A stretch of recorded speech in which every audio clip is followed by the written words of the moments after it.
Assalamualaikum warahmatullahi wabarakatuh. Kula badhe nangkletaken dua masalah ananging singkat-singkat kok Yai. Setunggal wonten ing surat Ar-Rum wonten ayat Allahu yabda'ul khalqa. Ingkang kula tangkletaken kalimat yabda'unipun Yai. Ayat pinten, Mbak? Surat Ar-Rum selikur. Ayat 21. Ar-Rum.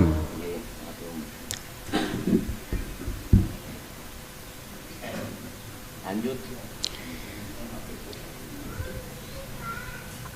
Lafat utawi kalimat yabda'u menika maknanipun menurut ilmu nahwu fi'il mudhari' kapanjenengan ya menunjukkan arti Allah.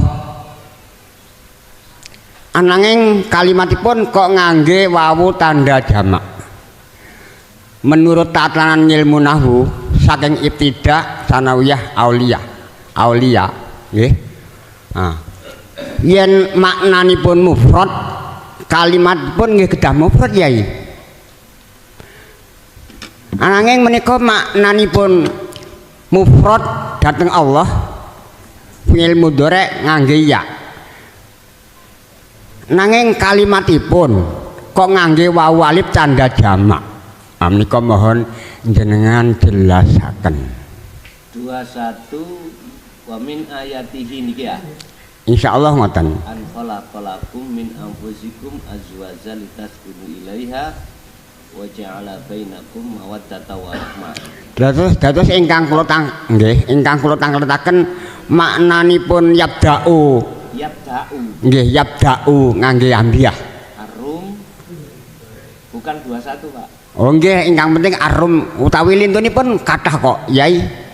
Ingkang nggih ayat ingkang menunjukkan arti. Coba ditulis wonten mriki. Amit. Permisi para bapak nggih. Monggo. Mriki, Mbak. Allahu yabda'ul khalqa tsumma yu'iduhu.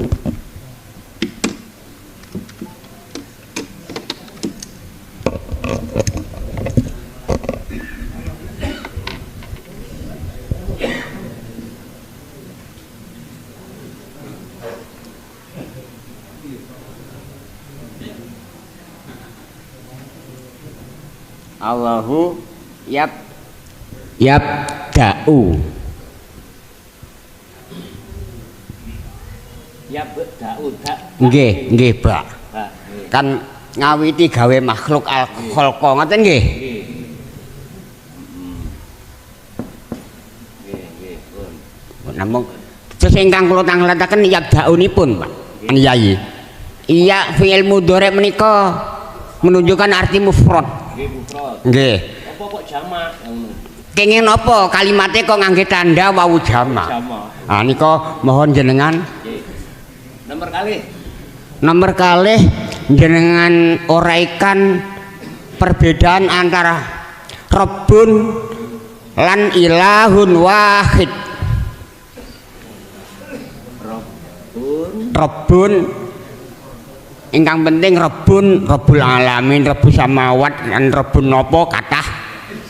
Ingkang jeneng ilahun wahid. Dados perbedaan Rabbun antawis ilahun wahid jenengan uraikan. Semanten pertanyaan kula.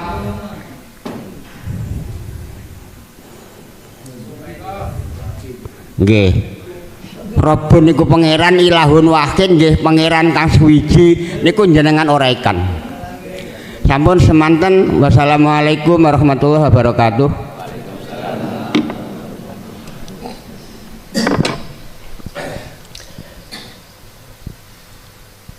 Suhudul wahdah fil kasroh. Memang Pak, Allah iku ngawiti menjadikan makhluk. Allah kan mufrad, gitu. Kok memakai di situ tanda wawu jama, gitu? Iku maksudnya apa? Allah iku akeh, Pak.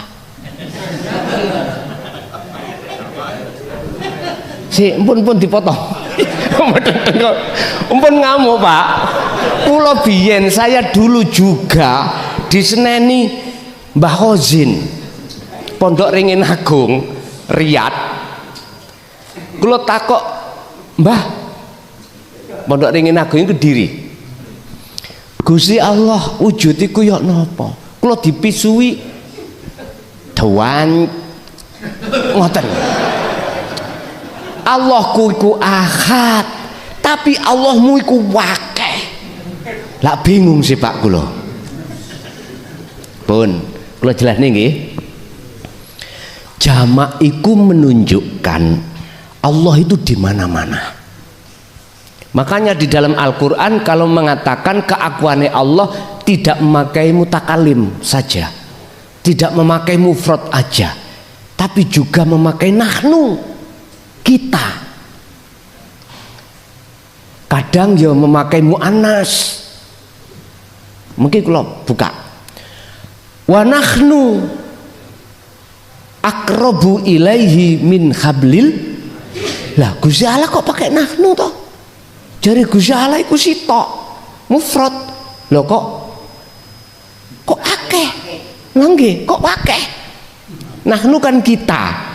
Kita berarti kan tidak satu, banyak. Itu artinya Bapak, di dalam diri saya, jenengan, makhluk apapun, itu ada Allah.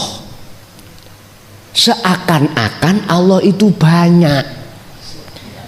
Dan ini akan jadi banyak bagi orang-orang yang belum ahad, belum wahid, belum. Siapa mereka? Yaitu tadi golongan-golongan yang berzikir di nomor 1 dan 2. Nomor 3 wis meh aja itu Pak. Hampir aja sudah ke ahadnya. Makanya disebut muraqabah. Memang ya menunjukkan boten guyon, ya, menunjukkan boten guyon.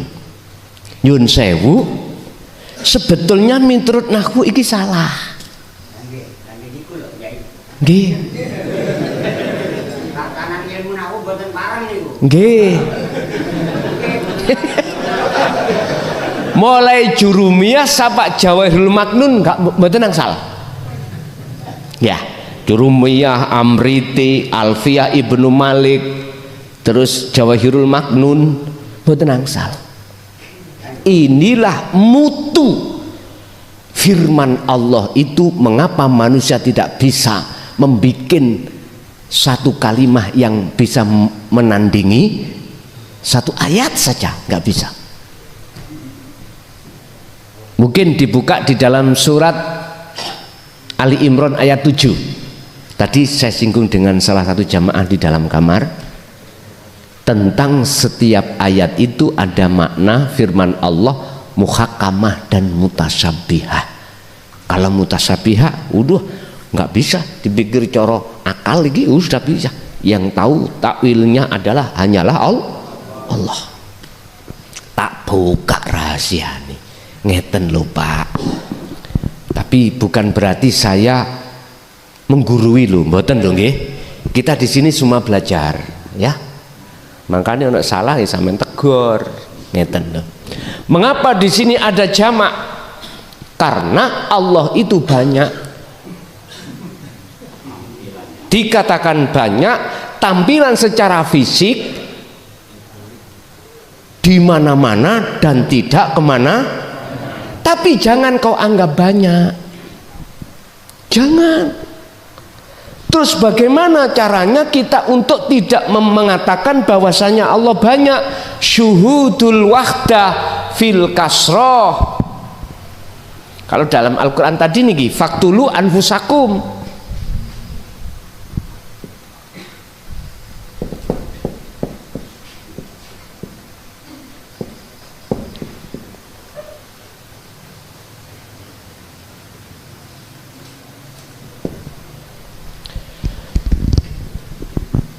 madhepa sira ya wahdah keesa fil kasroh di dalam banyak. Kalau sudah madhep tibake Allah ning kuno ning kene padha. Inilah mengapa Allah mengatakan fafirru, lekas bali ya cepet awakmu nang Allah, lekas. Maksudnya untuk mengesahkan Allah, mengesahkan Tuhan. Berarti perlu kajian-kajian dinut tauhid ini, Pak. Sebab lewat ilmu kajian tauhid ini akan menghasilkan satu pemahaman, ternyata Allah itu bukan banyak, kelihatannya banyak sehingga memakai jamak. Ada lagi yang memakai mu'annas, sering sampean waca, berarti Gusti Allah edok nggih. Ya ayyatuhan nafsul mutmainnah irji'i ila rabbiki. Sing teko edok, sing ditekani ya edok. Artinya apa? Rabbiki ku balik ke anfusakum toh, anfu. Kembali kepada nafsu. Irji'i do bali ya sira kabeh. Ngeten toh. Ila rabbiki. Kok gak Robika? Berarti mohon maaf loh ya, niki kembali kepada nafsu, berarti nafsu iku edok. Nek nafsu edok berarti Allah ya weh. Jangan kita terpancang dari status ini, Pak. Nggih. Ruhaniyah iku gak lanang gak wedok. Allah iku tidak laki tidak terus apa? Ya sembuh. Terakhir gitu jawabannya. Gini Pak ya, kita akan paham tidak hanya dari ilmu, tapi paham dengan pembuktian apabila kita faktulu anfusakum. Nanti kalau sudah terjadi faktulu anfusakum, wis gak iso omong kita.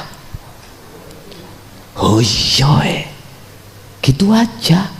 Umpama ngomong di hati, oh iya, bener arek gendeng biyen deh. Begitu. Bapak Ibu hadirin, itu yang pertama. Jadi mengapa harus jamak? Secara kenahwuan salah semuanya. Oke, ketemu piro, ketemu berapa kita menyalahkan Allah. Berarti kita harus, kalau sudah masuk di ranah dinut tauhid, kita harus, mohon maaf, tidak terpancang dengan hukum-hukum yang ada di syariat dan thariqah. Tidak harus gitu loh ya, tidak harus. Satu contoh nih, tadi ditanyakan oleh salah satu jamaah di kamar, kula niki mboten gadah mursid, saya tidak punya mursid, saya juga tidak berbeat, saya hanya pengalaman ngaji lewat medsos. Bisakah tersambung saya dengan Allah? Di dalam teori syariat thariqah mengatakan, mohon maaf nggih, mohon maaf bila salah sampean salahkan, saya hanya menirukan aja lah. Mengatakan begini, kalau kau tidak punya mursyid manusia, tidak berbeat, tak akan bisa kau wusul pada Allah. Satu. Jikalau kau belajar di YouTube, medsos, gak langsung ke mursyid gurunya, gurumu setan. Mohon maaf nggih. Makalah-makalah itu selalu terjadi di tengah majelis taklim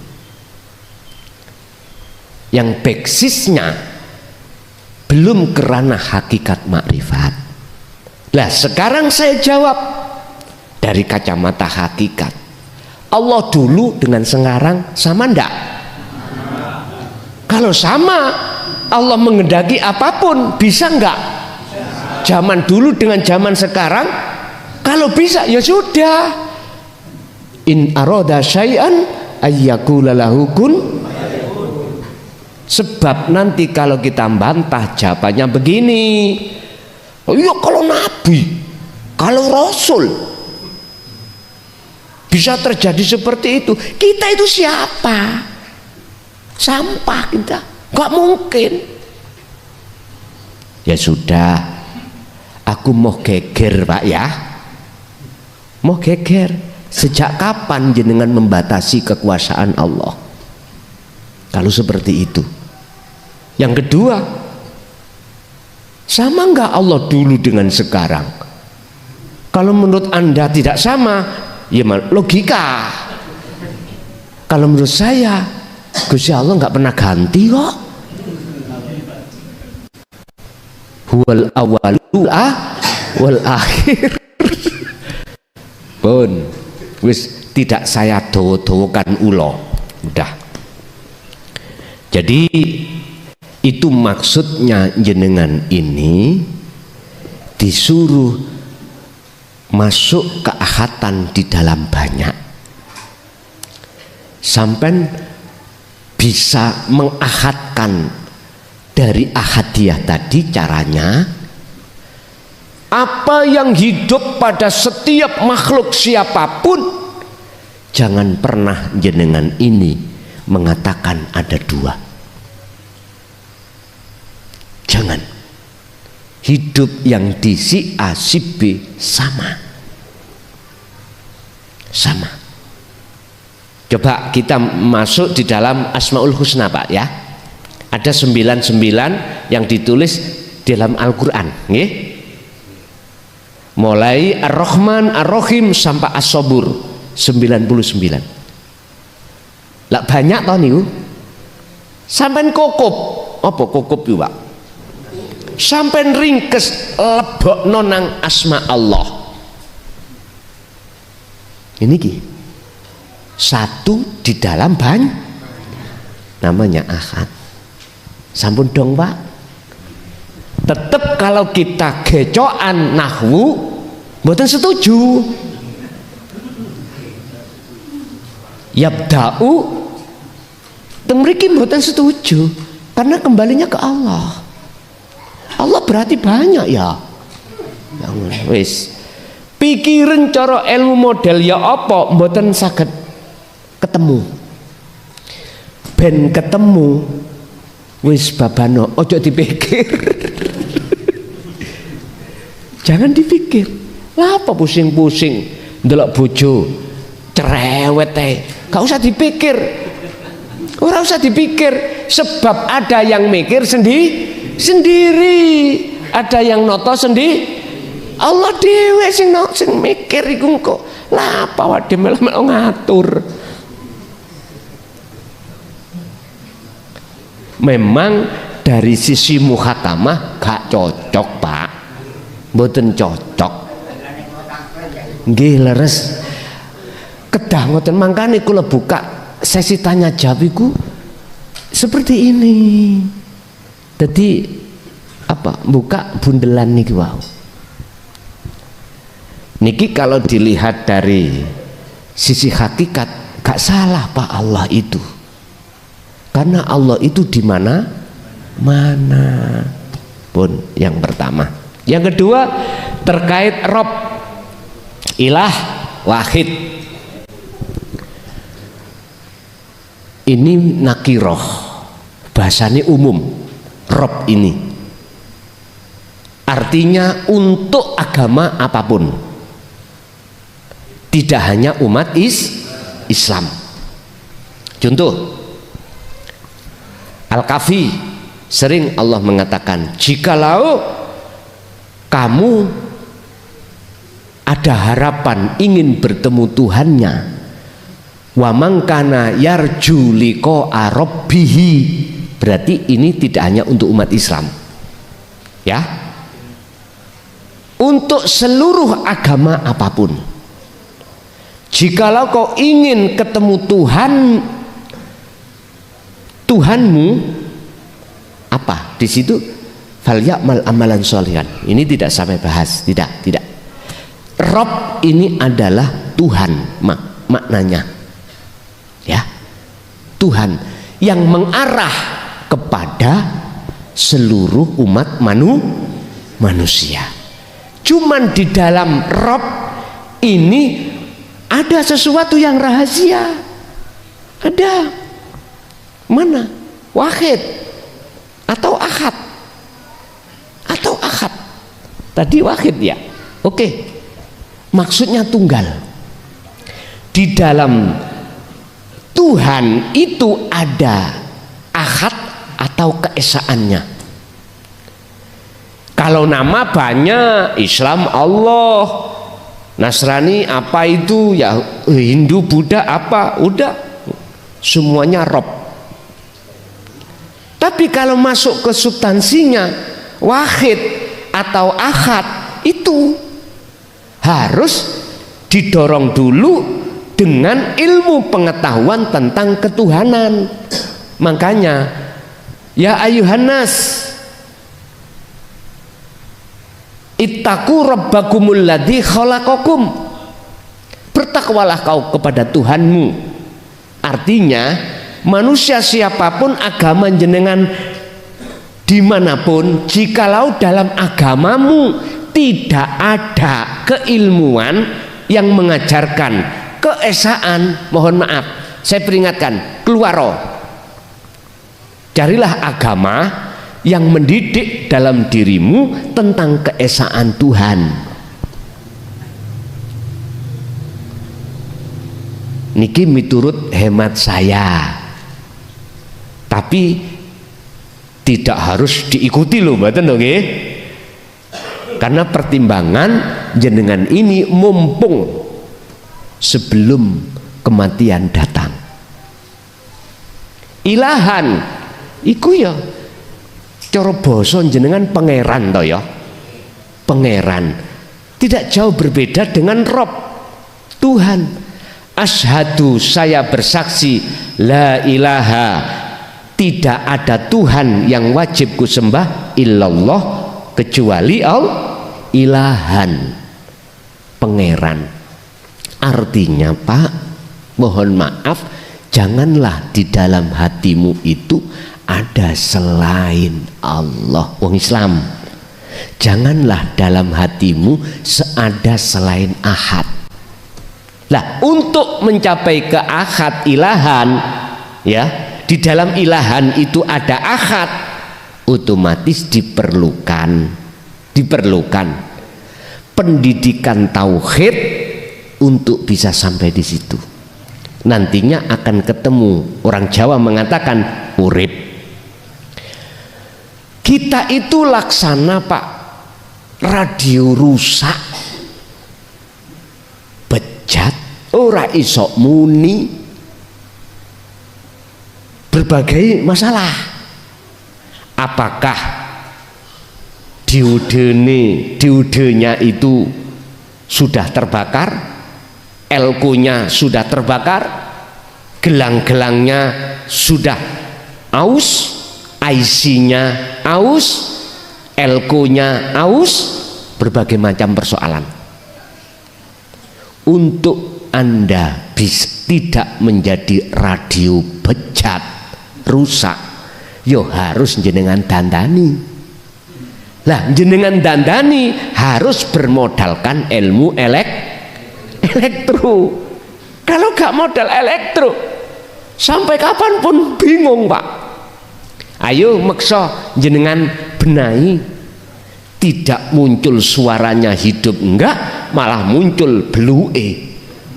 sampai solder, oh sudah ini dincep no listrik, push, karena salah sambung, karena nggak ngerti. Itu gambaran aja, gambaran aja. Kita itu laksana radio rusak, biar urip, biar hidup. Radio itu ya harus kita benahi. Makanya sangatlah penting menurut saya pengajaran dinut tauhid di tengah umum. Penting, walaupun minoritas yang mau menerima dan mayoritas yang mencaci. Aku gak apa-apa, saya tidak apa-apa, karena saya sejak dulu wis tempatnya dicaci maki. Sejak dulu sudah. Kalau sampean masih takut dicaci maki, ya sudah, pray ae gak ngaji.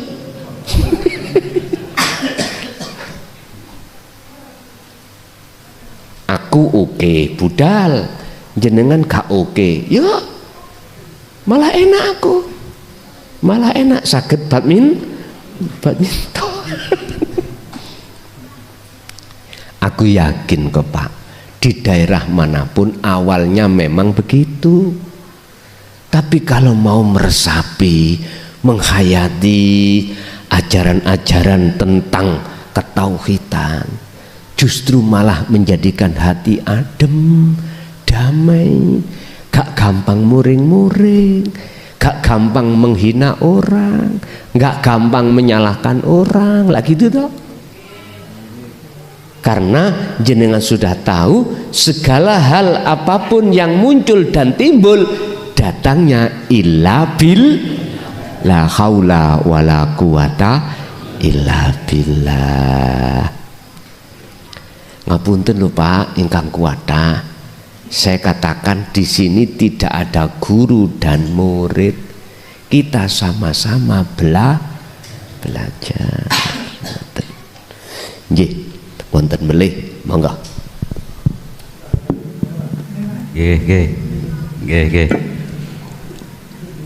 Nggih, sabar mawon Pak nggih.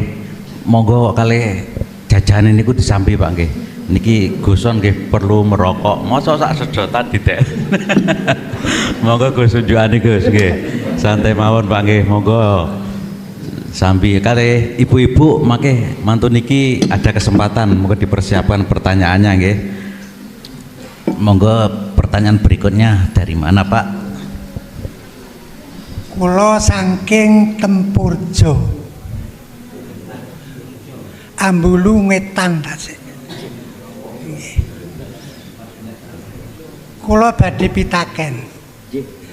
Insya Allah niki panjenengan ngalami. Bapak Ibu niki ngalami napa sing badhe kula takokake, dan mudah-mudahan akan menjadi penjernih hati kula panjenengan. Nggih. Kula nyuwun penjelasan wonten kalimat ngaten sing kula nggih dereng paham niki. Tenangkanlah hatimu. Jangan takut, jangan resah, jangan sedih. Jangan khawatir, Allah bersama kita. Cukup ini saja, mudah-mudahan bermanfaat untuk semuanya bagi Bapak dan Ibu. Oke, ungkapan atau pertanyaan ini bisa saja ini, tapi ada keterangan dari Guson, monggo. Innallaha sak temene Gusti Allah iku ma'akum beserta kamu sekalian. Ayat ini Pak tidak berguna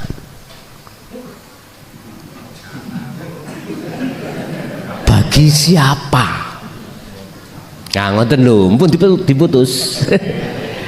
Ayat ini tidak berguna bagi siapa.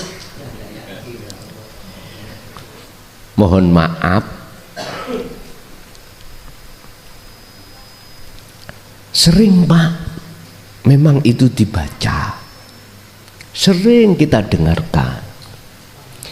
Berhubung kita belum ada pendidikan tentang masalah siapa sejatinya Allah dan di mana, maka seakan-akan ayat ini tidak berguna bagi kita yang seperti itu. Niki gelas Pak, kula tutupi. Oke, ini air Pak.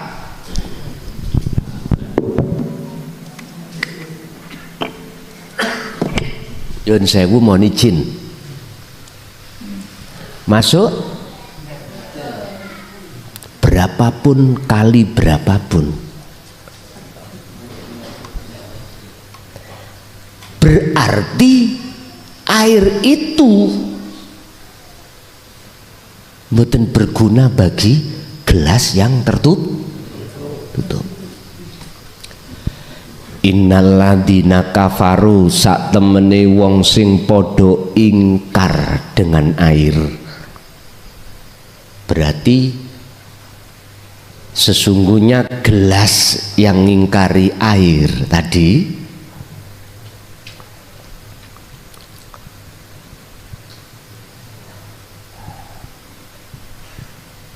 iku sawaun alaihim,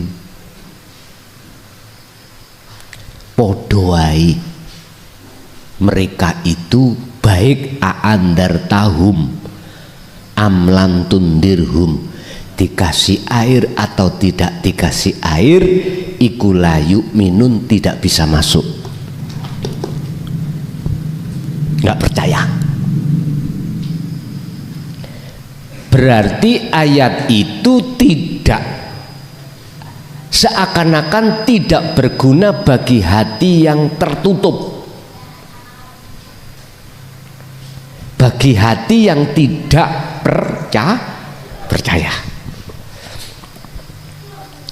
Saya sadar Pak, kalau ilmu yang kusampaikan mulai tahun 2000 terhitung sampai sekarang berjalan 24 tahun, saya sadar kalau itu banyak yang tidak percaya. Saya sadar kok, saya sadar. Tapi tetap saya sampaikan.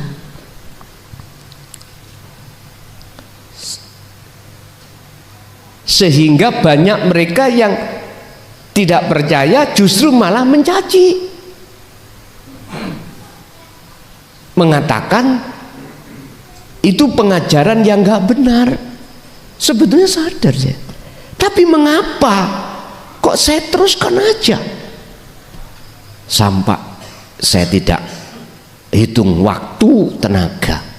Pagi kerja Pak, siang berangkat ngaji, pagi kerja, siang berangkat ngaji. Sampai saya kelon nih lo jarang. Mohon maaf Bu nggih. Halo, mohon maaf. Lah bagaimana sih bisa untuk nutul nang bunyai gitu? Kalau malam ini beliau tidur sama anaknya, saya kelutusan. Mungkin saya nanti pulang sampai di rumah katakanlah jam 2, jam 3. Beliau sampun saya ngeloni anaknya. Kalau ya tahu kalau lihat tidur. Mau tak tutul ya, aku ya gak teko. Udah saya tidur genteni subuh. Beliau bangun, saya tidur. Loh, mana sempat. Terus kerja saya jam 7 atau setengah 8 bangun, berangkat kerja. Siang pulang ono anak. Mau gitu kan badan sakit toh Pak. Ya sudah, akhirnya saya memakai aji-aji betah no. Nah, pun aji-aji saya gitu. Jikalau Allah berkehendak istri saya tidak saya tutul kok meteng, ya wis keajaiban ngoten mawon. Kan kita dulu pernah Pak punya angan-angan yang namanya kambing koset nih loh. Koset tok ae terus meteng. Kan Allah sakit menghendaki perempuan hamil tanpa bapak kan sakit toh. Contohnya Siti Maria. Boten Pak, nih kadang-kadang niku guyon. Nggih tak sempat nolah. Walaupun dingkik-dingkik lah ngoten ki ya. Mboten napa-napa. Nggih nyun sewu Pak. Niku ngeten dong. Ayat itu berguna bagi jenengan yang sudah tahu bahwasanya Allah dekat. Berarti jenengan sudah ada pendidikan tauhid la ilaha illa anta. Ini yang ketiga tadi loh nggih.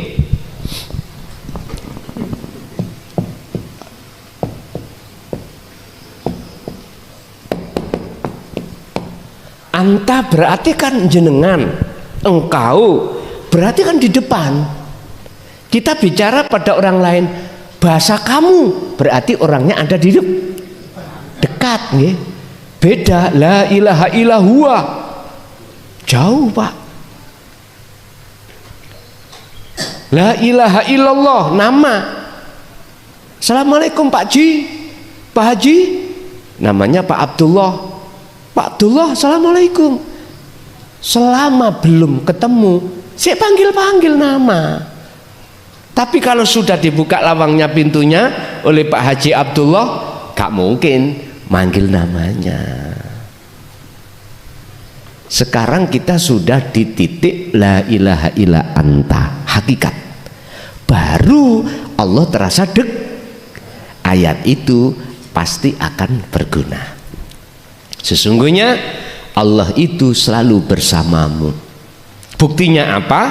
Jenengan bisanya bersuara, berkalam, di situ Allah. Bernafas, di dalam nafas Allah. Melihat, di dalam sifat basar Allah. Mendengar, di dalam sifat sama Allah. Apapun Allah terasa dekat. Ini proses kita yang ada di Su'aul Basirah untuk menuju Ainul Basirah serta Hakul Basirah, bertemu dan menyatakan. Apalagi sudah sampai di Ainul Basirah menyatakan la ilaha illa ana, ingsunnya Allah, ya sudah. Makanya tadi saya katakan jenengan tidak akan pernah bisa melepaskan dzikirku, nggak bisa. Karena jenengan sudah di musyahadah di makom jam'i, sudah makrifat, sehingga kemanapun jenengan nggak bisa lepas dzikir, nggak bisa. Yang muncul rasa keakuan Allah baik di dalam maupun di luar jenengan. Nah baru ayat ini menghitopi atau bisa diterima. Masuk. Yang terpenting bagaimana tutupnya hilang. Sing ilangi iku mung Gusti Allah, rahasiane faktulu anfu sakeum. Nggih. Malih. Nggih, ini sakniki gilirane ibu-ibu nggih. Niki lek mboten titungne mboten anu niki, mboten purun ibu-ibu.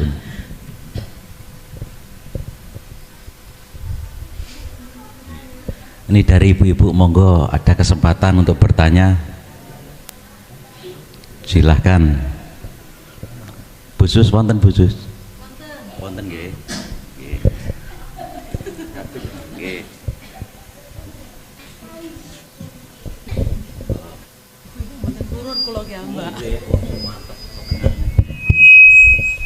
Nggih, assalamualaikum warahmatullahi wabarakatuh. Nggih, ingkang badhe kula tangletaken Gus. Napa? Semua ibu-ibu nggih, semua kita biasanya diparingi masalah. Bagaimana cara kita menghadapi masalah itu? Semua masalah nggih dilihat dari mana kita melihatnya, dari mana datangnya. Kalau semua dilihat datangnya dari Allah, pasti semua masalah itu tidak ada. Nggih. Sing kula tangletaken Gus, niku bagaimana caranya kalau kita menghadapi suatu masalah, kita harus memilih salah satu di antaranya. Bagaimana cara memilih cara kita apa kehendak Allah dengan kehendak kita, gitu. Cara membedakan kehendak Allah dengan kehendak kita. Sampun, matur nuwun. Assalamualaikum warahmatullahi wabarakatuh. Waalaikumsalam warahmatullahi wabarakatuh. Intinya cara membedakan kehendak nafsu apa kehendak Allah. Lah ngoten toh? Dalam segala hal apapun. Kita 24 jam satu hari itu Bapak Ibu. Allah menghadapkan dua nilai ibadah.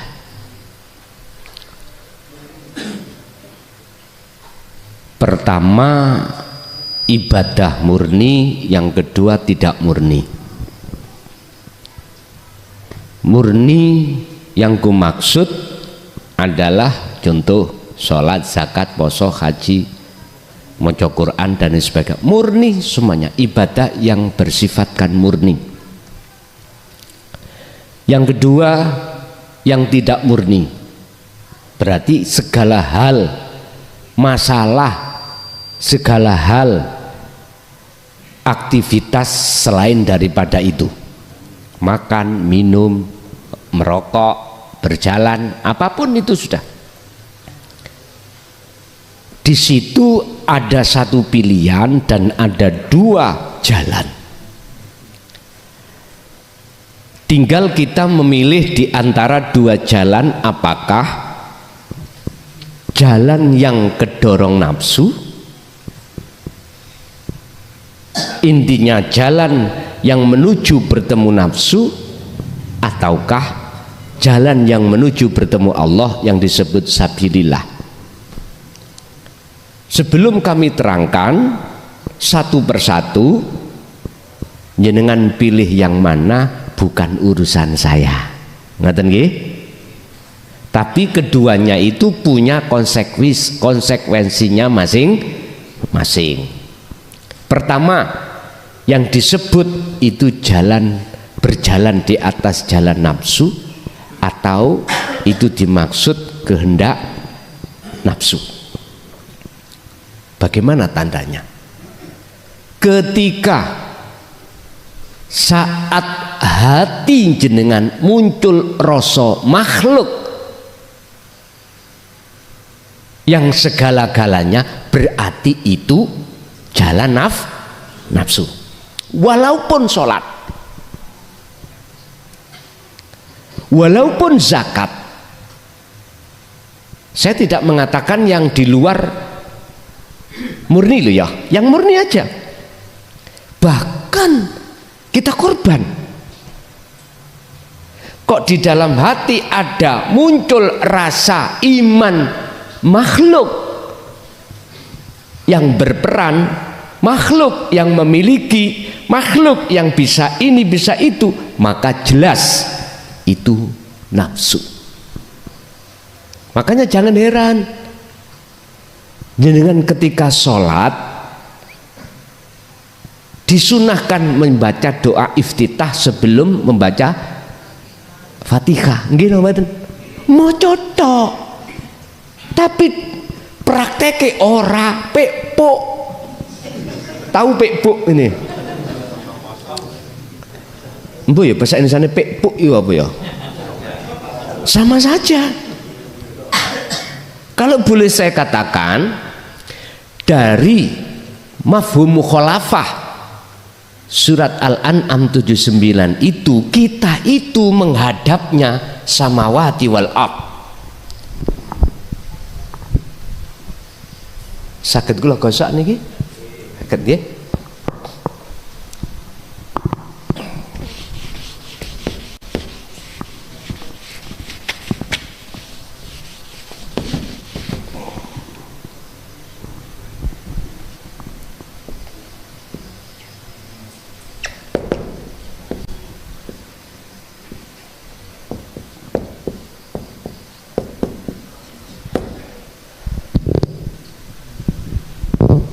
Wajah ruh kita itu tidak menghadap wajia atau Allah, tapi menghadap samawati wal ardo.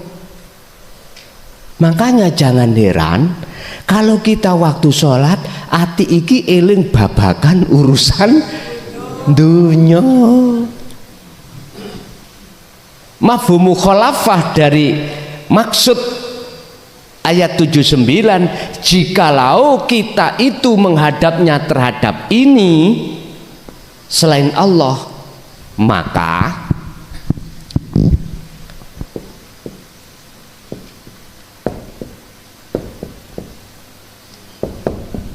ayatnya kan wama ana lah, ngoten nggih. Ini enggak ada, Pak. Hilang. Akhirnya apa? Wa ana minal, percaya gak percaya terserah. Kita masih hati dalam keadaan menyekutukan Allah. Kalau iling Mbah Husain itu dawuh ngeten dalam satu pengajian. Apabila kau masuk di dalam pasar, masjidmu gembolen. Apa bahasanya gembol ya, Pak? Bawan. Tapi jikalau kau masuk masjid, pasarmu delen, lepasen. Tapi gak dijelasno. Iki kinayah. Karena memang secara umum didhawuhke di tengah umum. Kula nggih ngene. Mbah Yai ya kek nanggone wong-wong asline ngoten. Tapi memang sudah benar beliau mengatakan itu karena di tengah umum. Tapi nek musuh klason wis mboten telaten. Tahu mboten telaten? Gemes nang. Wis kene lho, Cok. Maksudnya jikalau kita sholat manakala ruhaniyah kita menghadap selain Allah, berarti syirik awak dewi sholati. Tapi lantas jangan diartikan percuma lah aku sholat, wes gak sholat. Bukan itu maksudnya. Jikalau masih seperti itu, masih menghadap selain Allah, dandanono benahi, ngoten lho. Jangan langsung mengambil tafsir makna sendiri. Qad aflahal mu'minuna alladzina hum fi sholatihim khashi'un. Piye caranya bisa khusyuk?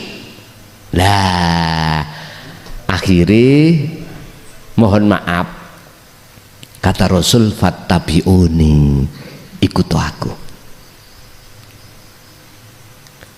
Kalau tetap tidak mau ikut, Basman akhirnya ngomong. Tahu Basman nggih? Angel tenan tutur.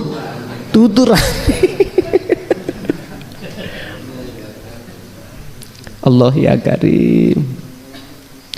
Jadi Bu, ketika hati kita itu masih muncul keakuan diri sebagai makhluk yang segalanya, maka itu tanda nafsu. Yang kedua, jenengan tadi mengatakan mana yang itu adalah kehendak Allah. Nanti pun berhenti di situ. Ketika hati jenengan iku muncul rasa keakuan Allah, bukan Allah makhluk, bukan Allah zahir, bukan Allah nama, sifat, zat, bukan, di dalam zatnya. Yang Al-Quran mengatakan ana, maka segala hal apapun yang terjadi af'al di dalam diri jenengan itulah kehendak Allah. Pertanyaan berikutnya, kalau ada kehendak nafsu atau dan kehendak Allah, berarti ada pangeran ada Tuhan dua. Mohon maaf, kalau jenengan sudah duduk karena Allah, kehendak Allah, maka nggak ada kehendak nafsu, nggak ada. Sakit dipahami? Artinya kalau jenengan duduk di tajalli, maka di situ tidak ada takholli.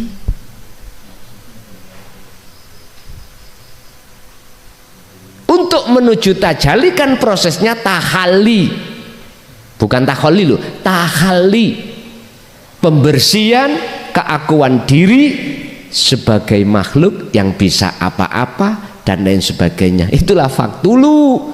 Ini kan amar toh Pak ya, perintah, fi'il amar. Faktulu do matenono siro kabeh, karena yang dihitopi itu adalah orang banyak, jamak, maka disitulah bahasa Quran faktulu sesuai dengan nahwunya. Banyak anfusakum terhadap diri kamu semuanya. Ini takhali. Pertanyaannya, mau dong enggak kita melaksanakan fi'il amar tadi, kata perintah? Tapi perlu diketahui, mengapa Allah menurunkan ayat faktulu? Apa asbabun nuzulnya? Karena kondisi hati kita bittikhadikumul ijlah, karena hati kita masih menjadi budaknya hawa nafsu. Akhirnya ada dua, ada kehendak Allah, ada kehendak nafsu. Akhirnya ada baik, ada jelek. Tapi kalau sudah tajalli, ya enggak ada Pak. Yang ada cuman aku. Hadits qudsi Allah bersabda, janganlah kau sembah namaku Allah, sifatku, zatku, tapi sembahlah aku. Tapi gak diterangno sarai ya apa, ora dijelasno sing sak jelas-jelase. Akhirnya jenengan kali kula sebagai umat ya ora paham. Embuh ya ana iku ya apa maksudnya. Ya sudah, sekarang zamannya buka-bukaan, sudah dibuka, terserah dengan bahasa Quran, terserah dengan bahasa Jawa, Madura, Dayak, atau bahasa Bugis, nggak apa-apa, silakan. Yang penting maksudnya sama, nggak ada masalah. Sing fanatik, nggak, mohon maaf, fanatik sampai Quran, nggak sah, nggak sah. Kalau orang sudah sampai ke akad, mesti mboten ngoten, betulkan semua apapun yang karena dia sibuk melihat Allahnya.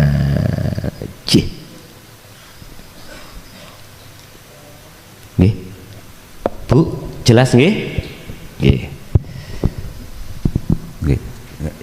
Ibu-ibu masih ada ini sebentar. Pun mboten enten ibu-ibu nggih. Oh nggih pun. Nggih, ini satu lagi ini dari Bapak Ustadz tadi Kerangkongan, silakan. Assalamualaikum warahmatullahi wabarakatuh. Sebelumnya apabila ada pertanyaan saya ini salah, al-insanu mahallul khata' wa nisyan. Yang saya tanyakan adalah yaitu apa perbedaan zikir dengan doa, Gus? Kalau memang ada perbedaan, di mana letak perbedaan? Kalau ada persamaan, di mana letak persamaan. Yang berikutnya yaitu doa, di mana kualitas dari doa itu, Gus, dan zikir, kualitas dari zikir itu tersebut bisa liqaillah, begitu Gus. Terima kasih. Maksudnya doa, perwujudan dari doa itu bagaimana, dan zikir, perwujudan dari zikir itu bagaimana, Gus? Terima kasih. Wassalamualaikum warahmatullahi wabarakatuh. Waalaikumsalam warahmatullahi wabarakatuh. Apa perbedaan zikir dan doa?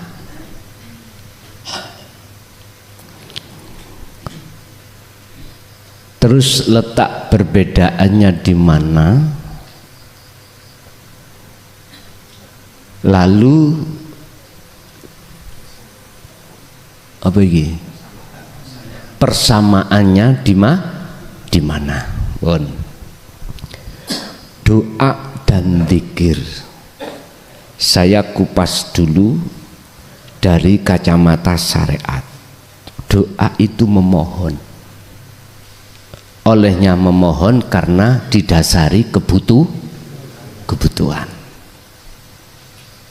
Bon, iki sampean kunci. Doa itu memohon, olehnya memohon karena ada kebutuhan. Munculnya doa sebab ada sebab ada kok mboten kebutuhan. Enggak mungkin doa memohon atau meminta. Ud'uni astajib lakum. Wis, iki dasarin yang syariat. Zikir adalah mengingat. Dalam bahasa syariat tidak sampai ke ranah ya. Secara istilah, karena di syariat itu yang dimaksud dzikir, afdalu dzikri fa'lam annahu la ilaha illallah. Fa'lam, ketahuilah.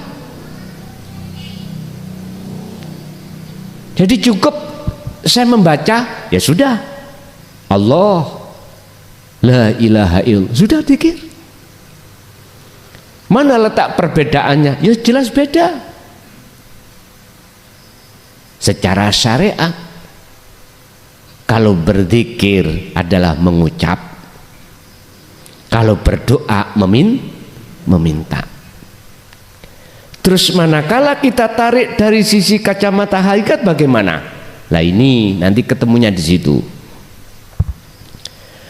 Berdoa jikalau tadi meminta atau memohon didasari karena kebutuhan,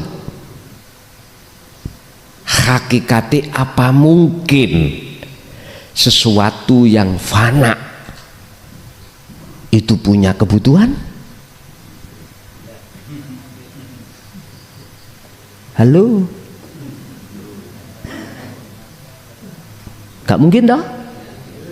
Lagi, apa mungkin sesuatu yang tidak ada, yang sudah fana, itu bisa meminta? Nggak bisa. Apa mungkin sesuatu yang sudah fana itu ingat pada yang wujud? Yang nggak ada apa mungkin bisa ingat pada yang ada? Aslinya loh ya. Hakikat itu aslinya toh. Kan nggak mungkin. Sehingga dari sisi hakikat, berdoa itu ada rahasianya. Apa rahasianya doa? Di Hikam ada ya. Entah pasal berapa saya lupa. Ternyata bahasa doa bagi yang fana itu tidak ada. Makanya disebut apa rahasianya doa? tajalli. Kalau tajalli, maka bagaimana mungkin manusia itu bisa berdoa, meminta, atau ingat? Lawang sesuatu yang tidak ada, apa mungkin bisa melihat yang ada? Ini kalau sudah sampai pada kewusulan ya, hakikat yang sudah sampai ke makrifat di situ. Sehingga kedua-duanya tidak ada bedanya. Artinya tidak ada bedanya, doa ya dzikir, dzikir ya doa.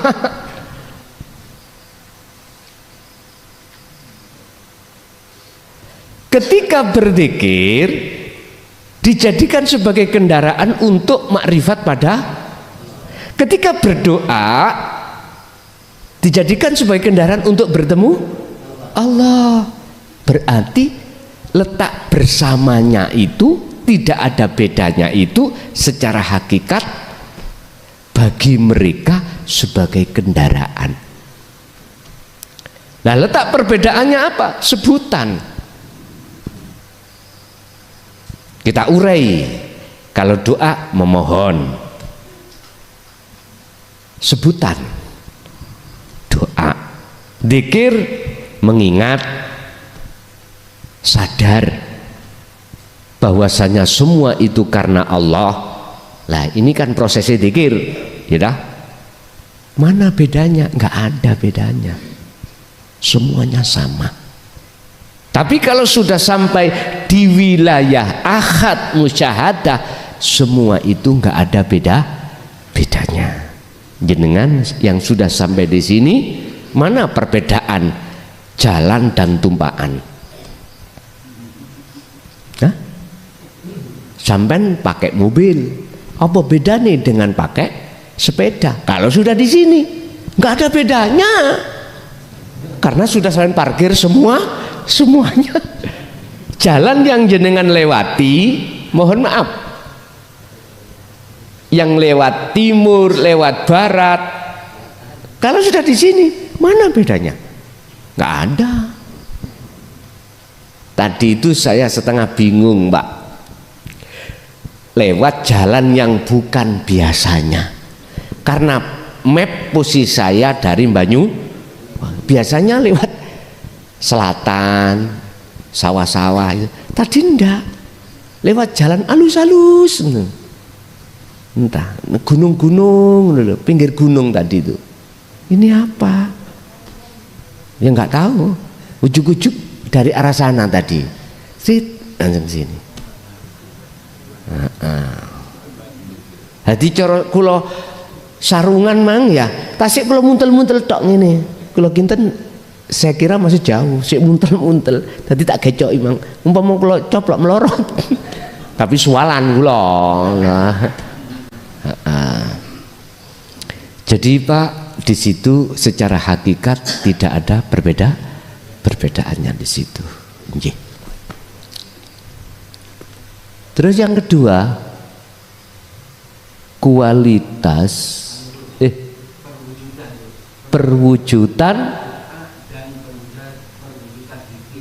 perwujudan doa dan perwujudan zikir. Tinggal kita di makom mana. Kalau makom syariat perwujudannya doa, berarti kabulkan dan ditolak. Itu perwujudan doa syariat. Perwujudan zikir, betulkah sesuai dengan Quran? Hati kita damai? Nggih, mohon maaf, saya tidak ngoreksi hati orang, enggak.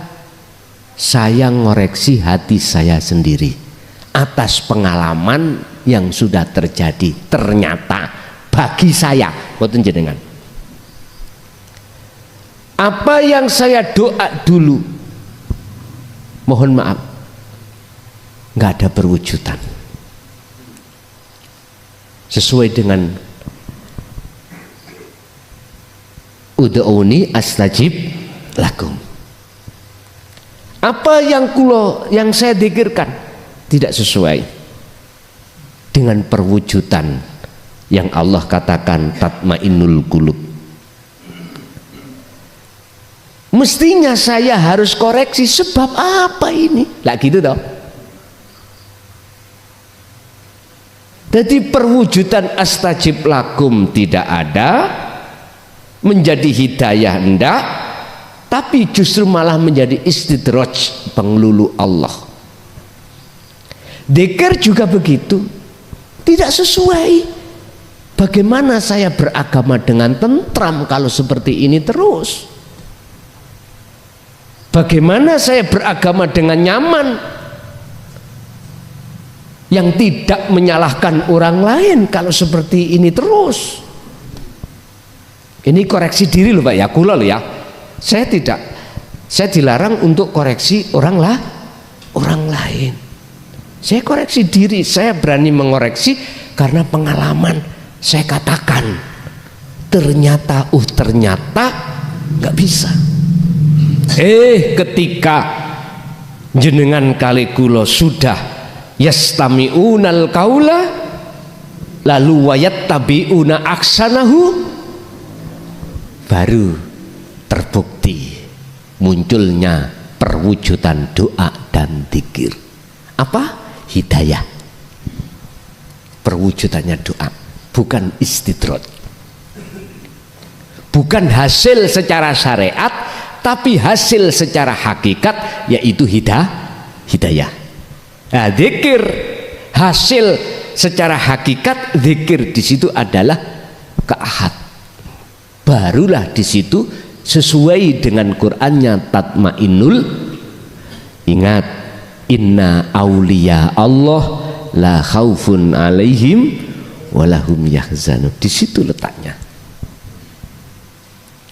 Cair. Monggo.